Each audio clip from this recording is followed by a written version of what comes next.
Hi guys, అందరికీ నమస్కారం. పరిమళ and co 2 hours 15 minutesతో G5లో అయితే స్ట్రీమింగ్ అవుతుంది.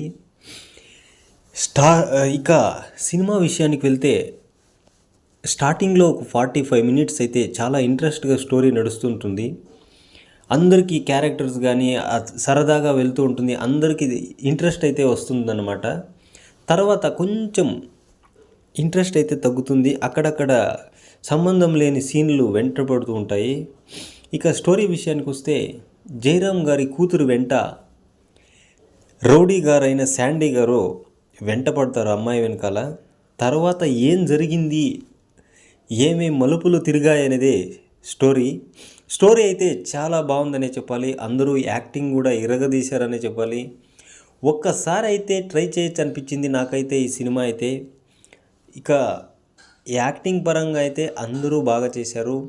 డైరెక్షన్ కూడా చాలా బాగానే ఉంది. స్టోరీ స్క్రిప్ట్ అయితే అక్కడక్కడ మిస్ అయ్యే ఫీలింగ్ అందరికీ వస్తుంది. కాబట్టి ఒక్కసారి అయితే ట్రై చేయొచ్చు అనిపించింది. G5లో స్ట్రీమింగ్ అవుతుంది పరిమళ అండ్ కో. అందరూ కలిసి హాయిగా ఒక్కసారి చూడండి. అలాగే మన ఛానల్ని ఎవరైనా సబ్స్క్రైబ్ చేసుకోకపోతే వెంటనే సబ్స్క్రైబ్ చేసుకోండి. అందరికీ మన వీడియో చూసిన వారందరికీ చాలా థ్యాంక్స్.